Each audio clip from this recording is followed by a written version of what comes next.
விசுவாசம் இல்லாமல் கர்த்தருக்கு பிரியமாயிருக்க முடியாது. எபிரேயர் 11:6. விசுவாசம் இல்லாமல் தேவனுக்கு பிரியமாயிருப்பது கூடாத விசுவாசம் வேணும். ஆண்டவர் தான் என்னை விசுவாசியாக்கி மாற்றினாங்க. விசுவாசிக்கிறவர்களுக்கு தான் விசுவாசின்னு பேர் இருக்குது. நம்ம விசுவாசம் லைஃப்பில் நம்ம ஃபெய்த் லைஃப்பில் வந்துடும். விசுவாச ஜீவத்தில் நம்ம வந்திருக்கிறோம். கர்த்தரே நம்பி நம்ம இருக்கிறோம். அதுதான் விசுவாச ஜீவிதம் சொன்னால் தேவனை நம்பி இருக்கிறோம். காணாதவன் காரியத்தை கர்த்தர் எனக்கு கொடுப்பாருன்னு நம்ம விசுவாசித்திருக்கிறோம். இதுவரைக்கும் அப்படி நடத்தினாங்க. பழைய ஏற்பாடு காலத்தில் ஆபிரகாம் தேவனை விசுவாசித்தார். கர்த்தர் அவனோடு கூட இருந்தார். எத்தனையோ காரியங்களை கர்த்தர் அவன் வாழ்க்கையில் செய்தார்.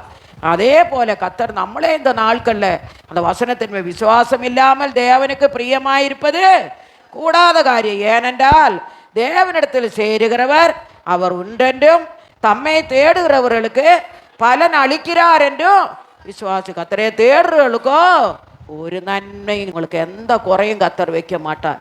கர்த்தர் உங்களோட தேவைகள் எல்லாம் தருவார். நீங்கள் ஆண்டவரை தேடி வந்திருக்கிறீங்க, கர்த்தரையே நம்பி வந்திருக்கிறீங்க. கர்த்தர் உங்களுக்கு ஒருபோதும் குறை வைக்க மாட்டார். இம்மட்டும் கர்த்தர் நம்மளை நடத்தின தேவன் இன்னுமேலும் உங்களோட விசுவாச ஜீவத்தை கர்த்தர் கனம் பண்ணுவார். கர்த்தர் உங்களோடு கூட இருந்து கர்த்தர் உங்களை நடத்துவார். விசுவாசத்தை கர்த்தர் இன்னும் அதிகமாய் வர்த்திக்க பண்ணுவார். சில நேரத்தில் நமக்கு விசுவாச ஜீவன்தான் ஒன்றும் இல்லையே, ஆண்டவரே நாளைக்காக ஒன்றும் இல்லையே நம்ம நினைக்கிறோம். ஆண்டவர் நமக்காக கவலைப்படு. என் பிள்ளை, நீ ஆண்டவரை தேடினியா, கர்த்தர் உண்மையாகவே உனக்காக கவலைப்பட்டு உன் தேவலை சந்திக்கிறவராயிருக்கிறார். விசுவாசத்தினு தான் நீதிமான் பிழைக்கிறான், பின்வாங்கி போவான், ஆனால் அவன் மேலே நாத்துமா பிரிய. கர்த்தர் நம்ம விசுவாசிகளை கர்த்தர் அழைத்திருக்கிறார்.